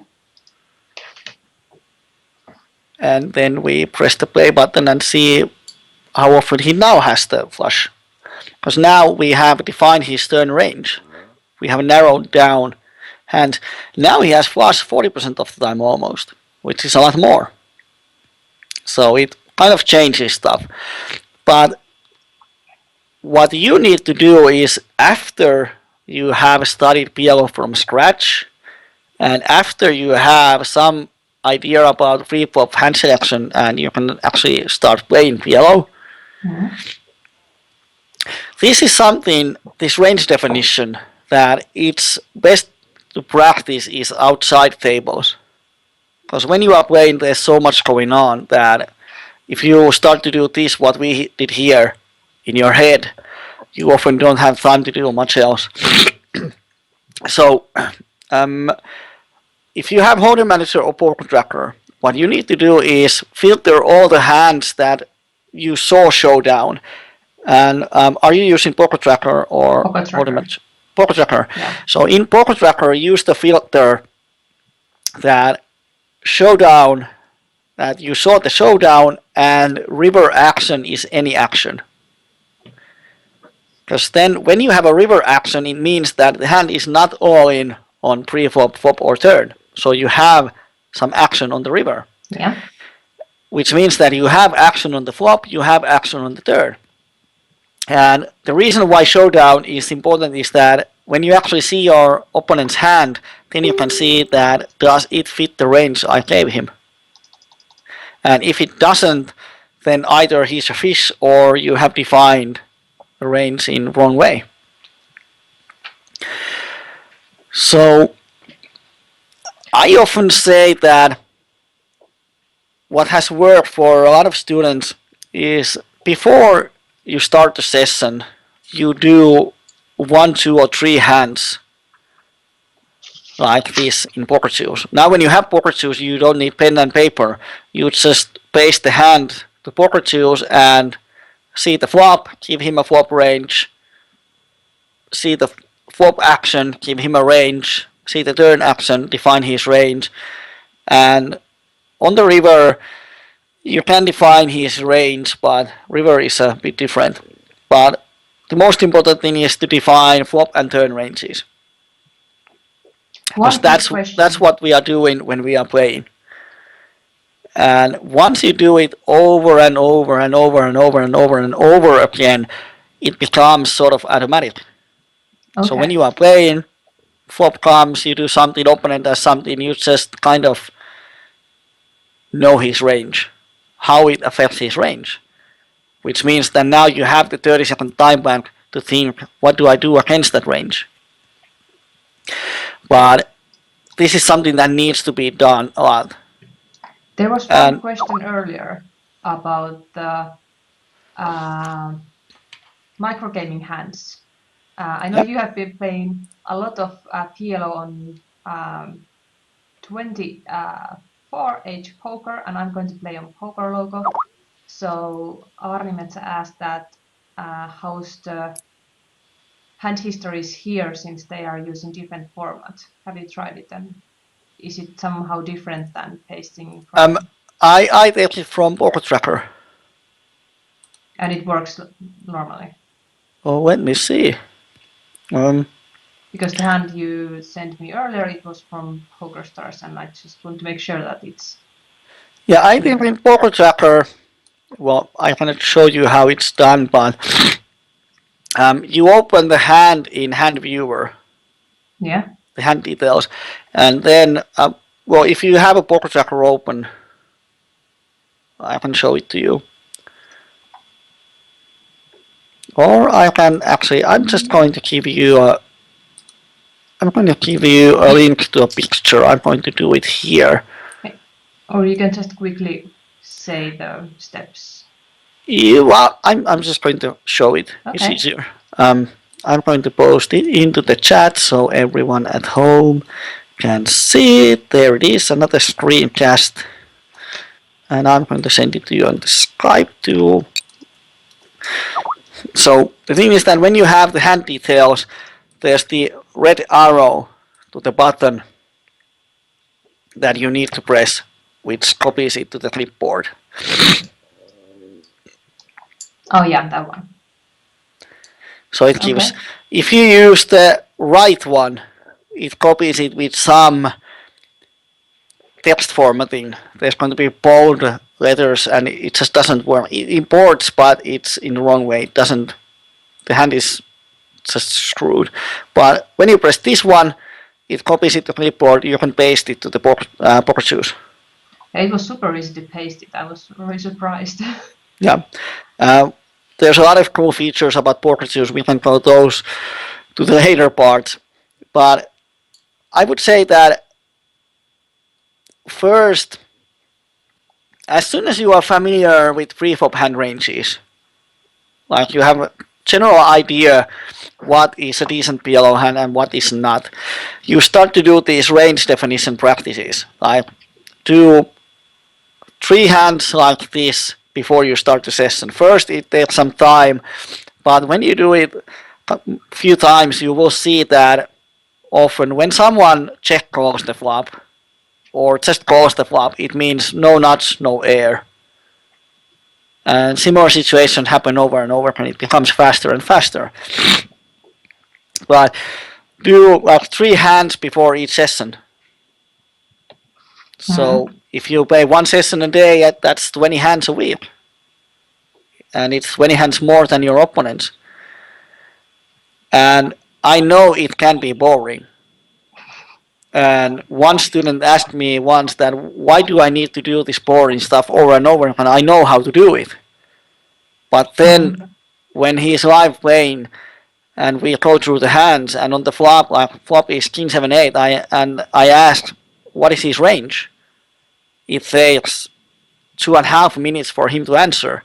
Then I say that no, you cannot do it. You have 30-second time ban. You have to do it in 5 seconds. And that's why you need to practice it. So it becomes faster and faster and faster. Because all the fun starts after you can define the range. That's when we can start to do stuff. That's when we can do floats, we can do semi-bluffing, we can bluff cats, and so on and so on. So it's the basics of everything. Yeah, but if you don't have a range for your opponent, of course we can do those stuff, but we have no idea if it's profitable or not. We hope it's good. And that's often the difference between winning and losing. So keep on doing it.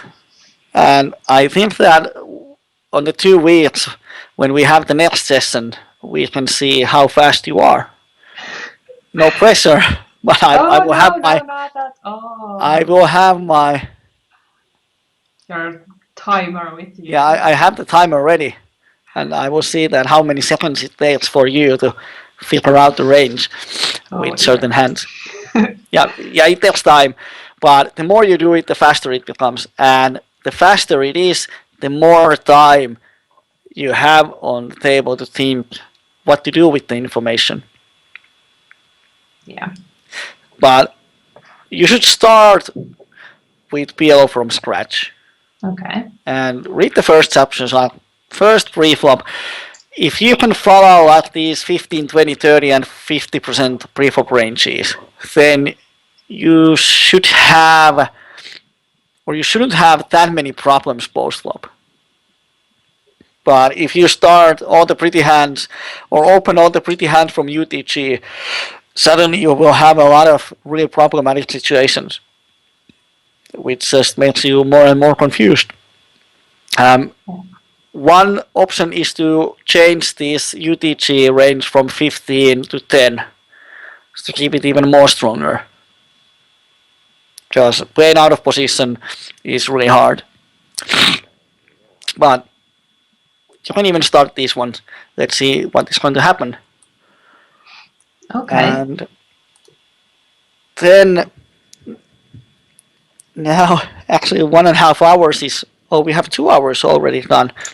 But we have the 45-minute fast way to import ranges. About mathematics and learning, just a second.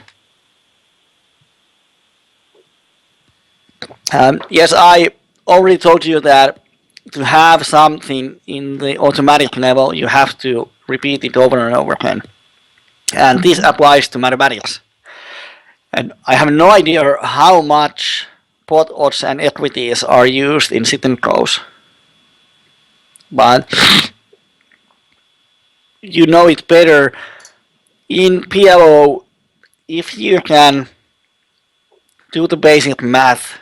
Like implied odds is perfect example. If you can calculate the required implied odds in 2 seconds, then you can make a lot of good decisions with your draws. But if you have no idea about implied odds, then you are going to make a lot of mistakes with your draws. Like a flush draw. The most common mistake is to call the turn with the flush draw out of position and then not bet the river. Or bet the river and opponent just folds. So that is something that needs to be practiced, and the place to do those studies and practices is outside the tables. And like implied odds, and it's something you can just make up a situation. Pot is 57, opponent bets 35. How much I need implied odds with the flush draw? How much I need implied odds with 25% equity? How much I need implied odds with 50% equity? And just use the calculator, pen and paper, and do it over again. I'm going to send you one file about implied odds, which is my way to approach it. Someone finds that using formulas is better way, but important thing is that you find your own way. And then about equities. Yeah. If you have watched my coachings, you should be familiar with 2+2 formula. Yeah. But the question is, if you have 10 outs on the flop, how often one of those is going to hit on the turn? Was it 22? Don't ask me. You're my coach. I can ask you anything I want. Yeah, it is 22. So it's 10 times 2+2. Yeah. So that helps a lot. You don't have to remember like what was the equity with the flush draw. Like if you have 7 outs, then it's 16. Mm. That's a problem because sometimes people want to, I don't know what's the word in English, you have to help me, open the ulkoa. Learn by heart. Okay. Never heard of that. That's why I didn't know it. Yeah, well, people want to know that, I want to know that flush draw is 20%. And they have no idea how that 20% is calculated. They just know that flush draw is 20%. Flush draw is 20%. Or I have a flush draw, but I have 3 spades in my hand. Oh my god, how do I have 20%? Do I have more? Do I have less? So that's why it's important that 2+2. No matter how many outs you have, you know your equity or chance to hit the card on the next street. I would say that if you have over 10 outs, then you can use 2+3. Over 10, then use 2+3. Yeah, the borderline is somewhere around 12 outs or something, but it doesn't affect the change. Difference is 1%, so often we are using estimations. So even just using 2+2 every time, it works well. But just remember that if your fingers are not enough, then you can use 2+3. Okay. Yep. So that is something, and when you practice it enough, then it becomes fast. Someone says that 17 outs, how much is it? Oh, 39. It's just a couple of seconds. You don't have to think it, which gives your brain resources chance to do something else. Exactly.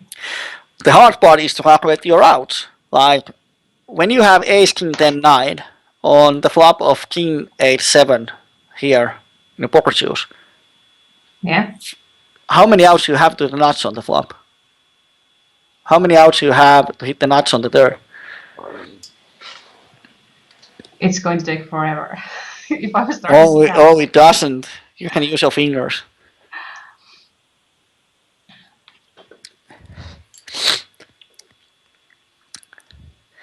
So this is a thing that if you are not familiar with PLO, it seems to be pretty hard. It is actually. On the flop, how many outs I have to nuts? And in PLO, this should be automatic. You always have to know your nut outs. See, that's a crucial part I have to Yeah, and Declare. yeah, and that's something you can practice. So I'll get better at that while thinking about those situations and going over and over them. Yeah, and like I can give you a clue here that you have seals out to the nuts. But the nuts are changing all the time. Yeah, but on the flop we are not on the river. Yeah. Yeah, go back to the flop so it's easier to visualize. In your poker tools, just go a few steps back so we have only on the flop on the board. And the question is how many nut outs? Oh, yeah, how many nut outs you have? How often you have nuts on the turn? So on a turn, depending on turn. No, on average. Like if we deal all the possible turns, if we put all the remaining 45 cards, Uh, how many of those give you the nuts? um,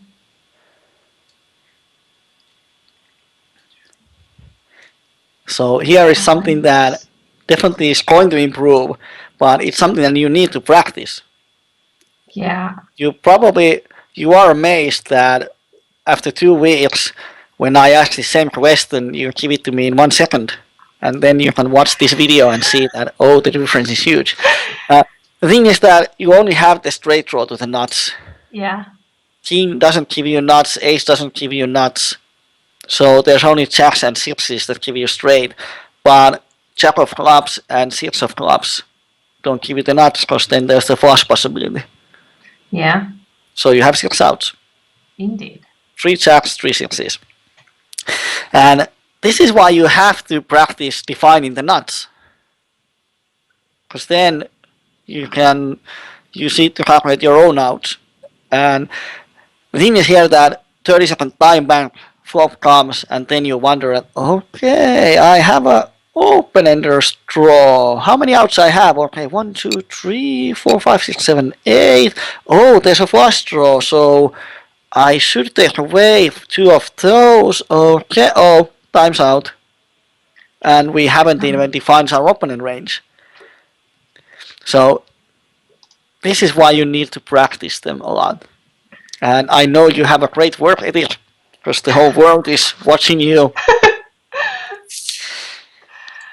But Yeah, well, that's one of the reasons that I'm doing this publicly because otherwise I would be just probably too lazy. yeah, But now when you're timing me in the future and stuff like that, I got to learn this and, yeah, and like the thing try is to that see things. now you have an easy situation. What if we give you something like 5, 6, 9? And I asked you how many outs you have to the straight and how many outs you have to the nuts. And then you have a time bank of 30 seconds. Then you have to define your opponent range and do all that in 30 seconds. So, Karen is asking on the chat that do I recommend to play just one table? Definitely. Start with one. Yeah, yeah, definitely. Um, in any poker format, the key to multi-table is to learn the skills in the level of automatics or automation. The more automatic skills you have, the easier it is to multi-table because you don't have to think about the basic decisions. You can Mm, concentrate on the harder spots. And that's one of the problems people make. They don't have the basic brief of hand selection or basic range definition in the level of automation. And they play 8 tables, which means that they are making horrible decisions all over again. So the only way to make profit or be successful multi-tabler is to learn the basics and repeat, repeat, repeat, repeat. exactly. Yeah, this is something we were talking about yesterday on our English chat as well, that it's not the main thing just to add more and more tables, just Yep. learn your game and learn your stuff first, and when it's automatic, then just think about more tables. Yeah, sometimes players think that they have to play a lot of tables. They are not good poker players if they don't play 12 tables. Mm. But I would definitely say that start with one table. I'm happy to. Yeah. And um, about how much you be playing or studying, I say that do both a lot. Like as you haven't played PLO, you have to play and sort of get used to what happens on the table Mm. because it's a lot different from sit and pros. And it's cash games. I have never played cash games even in Yep. Hold'em before. Yep. So about the stakes, PLO 2 is different than PLO 10 in a way that in PLO 2 you make most of your money by value betting because most of the opponents are so bad that there's no reason of bluffing them a lot. You can bluff in PLO 2, but not much. But the problem is in PLO 2 that defining range is sometimes pretty hard because people play Mm. in a really funny way. Like on this board in PLO 2, it's quite like for some players it's standard to check call pocket kings, flop turn and river. Or some people might raise 8-7 here, or ace king they think top pair top kicker. Let's get the money in. So in PLO 2, defining range is hard. You can practice it, but you shouldn't be surprised if opponent shows something really different. So it's all about bankroll. PLO 10 is, I think it's the level where there are regulars that are members of some poker communities. Like they are regulars who are watching videos, thinking about stuff. They might not be the greatest one, but there are thinking players in PLO 10. Mm. While in PLO 2, sometimes it seems that they don't think a lot. So are you afraid that I'm going to learn some bad stuff if I'm playing PLO 2? Not sure about bad stuff, but if you want to practice range definition, PLO2 is hard environment for that because Okay. you don't get the feedback. In PLO10, when you define range, an opponent shows hand and that hand hit the range you have defined, it gives you feedback that okay, I was right. But in PLO2, when people constantly show you some really weird hands, so I would say not about Bankroll, but PLO4, PLO10 are probably good places to start. Or for starters, you can play PLO2 when you are just figuring out what hands to open. Mm. So it doesn't cost you a lot. And I'm pretty sure that in the beginning you shouldn't be thinking about bluffing a lot. Okay. Maybe see betting flops, but the first thing is to get the pre-flop hand ranges somewhere around these ones. That when you have decent pre-flop, then we can work on the post-flop. And about three betting, I would say that in the beginning, don't three bet unless you have aces and you can get an SPR1 or SPR1. under 1.5 or something like that. So if you can shove, like if you have $2 and you can raise to 70, it's enough. Then the flop is going to be, or pot is going to be 140, 150 on the flop, and you have under that behind you. So if you can shove the flop, then you can three bet aces and just shove the flop. But for starters, don't three bet. We can go that later.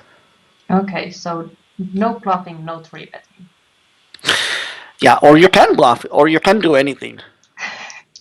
But It, it's it's when probably just going to make my life easier if I yeah skip those. when you are just learning like what is a good hand and what not.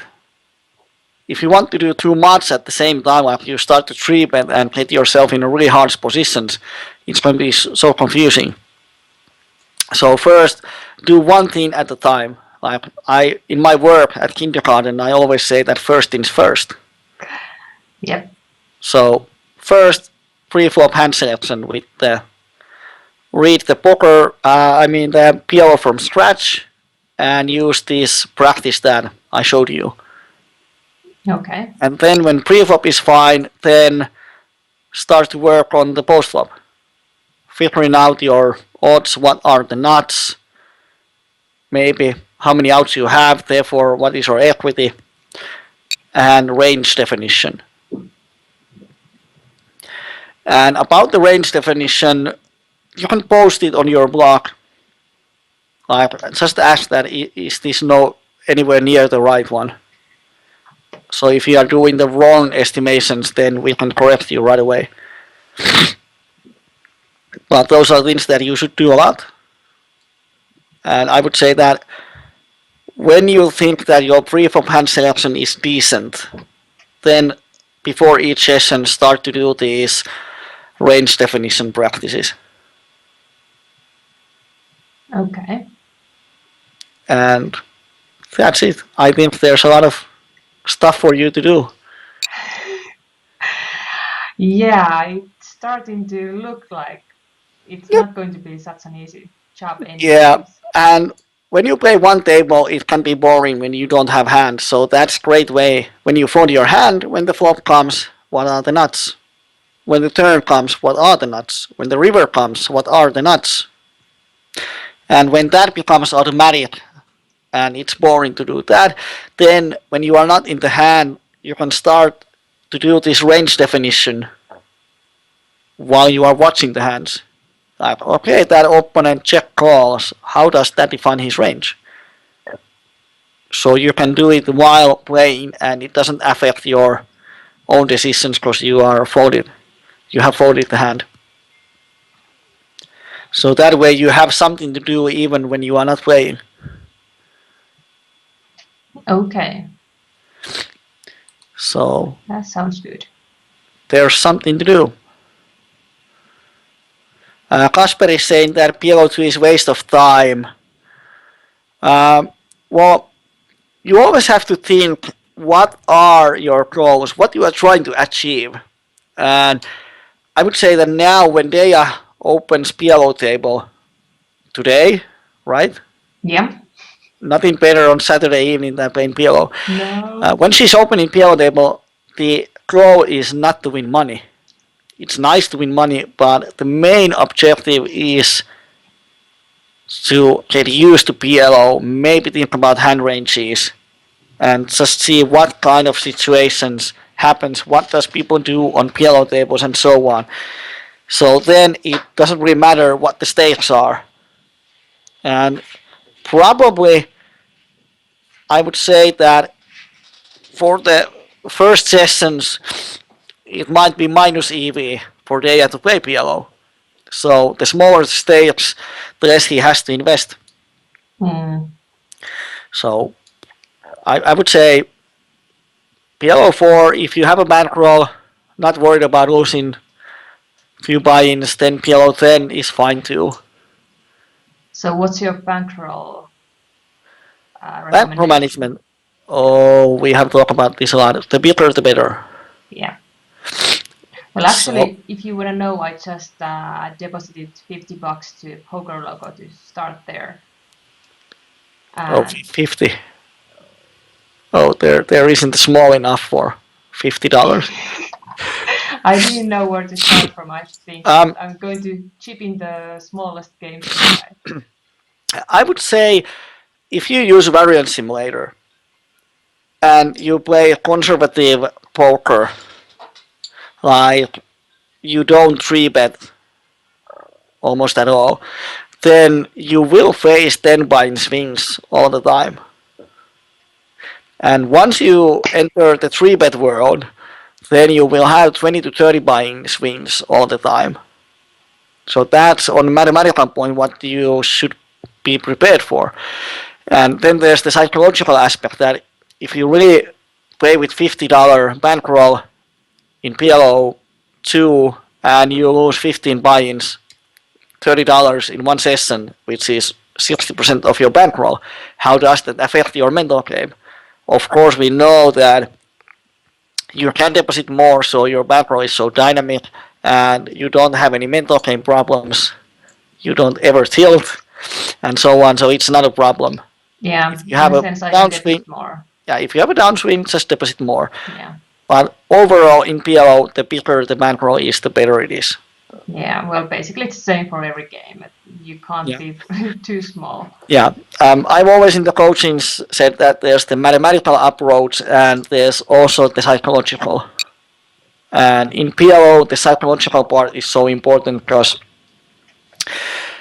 when the pre-flop hand combinations, when there are so many of those, it's easy to know what is a premium hand, and it's pretty easy to know what is super garbage hand. But between the 20 and 70%, there's 50% of hands that are marginal. And in PLO, when you get a slight tilt, you get annoyed on the table, you get slightly angry. The problem is that suddenly those marginal hands become a little bit better. Mm. Like Ace King then 9 Rainbow, this is not a great PLO hand. Suddenly it becomes like pre-flop nuts. And you start to raise them a bit more often, you start to 3-bet them a bit more often, and you find yourself playing bigger pots with worse range, or bigger pots with wider ranges, which leads to problems. You overplay your medium strength hands. And that's why in PLO getting slightly mad is, I think it's a bit more dangerous than in tournaments or in Hold'em cash games. Because in Hold'em there are under 200 different starting hands. So even if you are tilted, you often know that 7 deuce is a bad hand. Of course, you can shove it in as a bluff, but it's easier to know when you are 3-betting with trash than in PLO. You can talk yourself that, oh, this is a double-suited hand, I can 3-bet. And in reality, it's a scrappy hand. And that's why the psychological aspect is a bit more crucial in PLO. So, yeah, as Kyyberi said, Dayah can play whatever she wants. It's also interesting to see as Dayah normally plays sit and crows, and now if he plays PLO between sit and crow sessions or whenever, how does it affect? Because the games are so different, so playing Mm. 2 games at the same time or during the same day, how does it affect?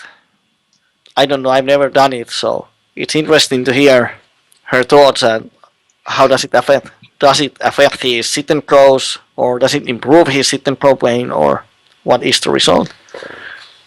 It's going to be interesting for sure, and probably I don't know if I should stick that I'm playing only one format per day or something like that, or we'll see. Yeah, that might be nice. But I hope you update your blog like every time when you do practices or a session, give us a few words. How did it feel? How did it go? And during this project, any questions, use Skype, use forum, use chat, whatever. I'm sure we will have a lot of interesting PLO discussion. I surely hope so, for sure. Okay, and now what you need to do also is put some kind of study plan to the blog about what day you are going to study and what. Doesn't have to be a minute schedule, but some kind of rough schedule what you are going to study and when. Okay. So we can see the amounts of practice you will have, and then we know that okay, Friday is Dayah pre-flop hand selection practice day, so we can wait for the updates. How did it go? And so Oh, so that's one step further for that pressure thing. yeah, Cool, I get your thinking. yeah, and then we can kind of see that how much you have done the practice and how does it show during when we have the next session in 2 weeks. So that way people can also see that okay, Dayah has done 20 hours of practice, and this is where she is. So it gives Yeah. people idea too that how much is required to do the work. Yeah, and I'm probably going to ask some questions about the whole process, that if I'm doing something wrong or something right, or am I Yeah, concentrating on certain yeah, things. definitely, definitely, you should ask a lot because that way you can be sure that you are going in the right way and doing the right things. When defining range, if you have any doubts that is this the right range or not, just ask someone. Put it in the forums, send me a Skype message or something, so you get the feedback that is it right or not. Yeah, as you. Yeah. So there's something to start. Yeah, definitely. Yep. And Kalyan is asking about streaming. Actually, if there are enough listeners and people interested, I could take a small break and get some food and then start streaming my very, very, very first poker PLO games on Bankroll. Woohoo! That sounds nice. Can't So, wait. so something interesting for Saturday night. I have no idea what I'm doing. I still haven't studied anything, so it's just really basics, and probably I'm going to be so in trouble. But if you want to see how that is going, stay tuned, follow our Twitch channel, because I would probably take something like 20-30 minute break or something to get some food, and then I could start again on this very same channel. Yeah, but you can start on 8 o'clock Finnish time. Yeah. Something like that. I can't wait for the YouTube or Twitch comments that someone is saying that, oh my god, is this a Pokemania's coach? Yeah, please. I'm not a coach. I'm just going to probably get my ass kicked, to be Yeah. honest. Kauris is saying in the chat that this is a lot for starters, and yeah, this is not the normal way. That if someone contacts me that oh I want to learn PLO and this is the first session, that I give him all this stuff. The idea is to show different ways to practice, and then Dayah can do it in her own time and with her own schedules. But all right.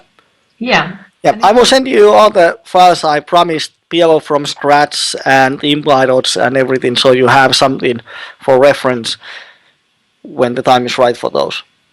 And sounds PLO scratch, you awesome. have to start today. Okay. Yep. Sounds good. Read one page a day or whatever, but get it started. Yeah, I will get it started for sure. Yep. All right. Sounds awesome. Thank you so much for your time and effort. Much Yep. appreciated. And I'll see you in 40 minutes and then on the forums. Yeah. Yeah. All See right. you later and stay tuned. I will be back. Okay, and we have the next session in 2 weeks when I have my timer with me. Yeah, in two Yep. weeks, so it's February 20th, Saturday as well. Same Yep. time. All right. Okay. Have fun with PLO. I will. I hope so. All right. Yeah. See you later. Yes. Bye bye. Bye bye.